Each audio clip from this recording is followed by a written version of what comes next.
बिस्मिल्लाहिर्रहमानिर्रहीम। सवाल पूछते हैं कि मस्जिद में दुनियावी तालीम के क्लासेस चलाना, कोचिंग चलाना या ट्यूशन पढ़ाना, ये कैसा है? जवाब ये है कि मस्जिद कोई आम इमारत, कोई आम तामीर नहीं है। मस्जिद हकीकत में अल्लाह का घर है, दीन इस्लाम का शियार है। उसका एहतराम व तक़द्दुस सारी जगहों के मुकाबले में सबसे ज़्यादा है। मस्जिद की तामीर और मस्जिद के बनाने, मस्जिद के क़याम का असल मकसद अल्लाह की इबादत है, 5 वक्ता नमाज़ों की जमात है। इसमें दीगर दीनी काम जो मस्जिद के तक़द्दुस और एहतराम के साथ किए जाएँ, वो दीनी काम किए जा सकते हैं खालिस दीनी जज्बे के साथ। इसमें कोई हर्ज की बात नहीं है। जैसे कोई कुरान पढ़ाता है, हदीस पढ़ाता है, या दीनी प्रोग्राम होते हैं, बच्चों के दीनी जलसे होते हैं, बच्चों को दीनी तालीम देना है। दुनिया का काम या दुनिया की जो है बातें करना, ये मस्जिद में मस्जिद के एहतराम के बिल्कुल ख़िलाफ़ है।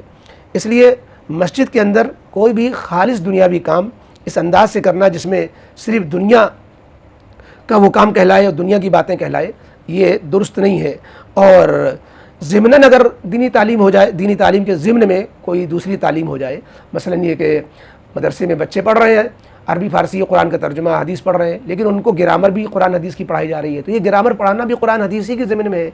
मंतिक़ फ़लसफ़ा पढ़ाया जा रहा है जो कुरान हदीस के ही में जो है सलाहियत पुख्ता करने के लिए है, तो वो तो ज़िम्नन है। इसी तरह ज़िम्नन अगर हिंदी इंग्लिश भी जो है दीनी तालीम पढ़ने वालों को पढ़ा दी जाए तो इसमें कोई हरज की बात नहीं होगी। लेकिन खालिस दीनी तालीम को छोड़कर हम खालिस दुनियावी क्लासेस चलाएँ, ये जो है एक मुनासिब बात नहीं होगी। और इसको ये समझा जाएगा जैसे दुनिया की बातें करना मना है, ऐसी दुनियावी क्लासेस चलाना भी मना है।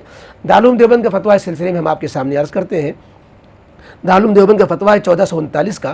कहते हैं कि मस्जिद अल्लाह का घर है और हमारी मुक़द्दस इबादत गाह है। ये अल्लाह का ज़िक्र करने और 5 वक्ता नमाज़ पढ़ने के लिए बनाई गई है। इसमें शोर व गुल करना, खाना पीना, सोना, इसमें बैठकर सनत व हिरफत करना, इस जगह को कमाई का ज़रिया बनाना ममनू है। मस्जिद का अदब व एहतराम करना ज़रूरी है। मस्जिद शरई में दुनियावी तालीम के लिए स्कूल चलाना जायज़ नहीं है। कोई और इमारत किराए पर लेकर उसमें स्कूल चलाना चाहिए।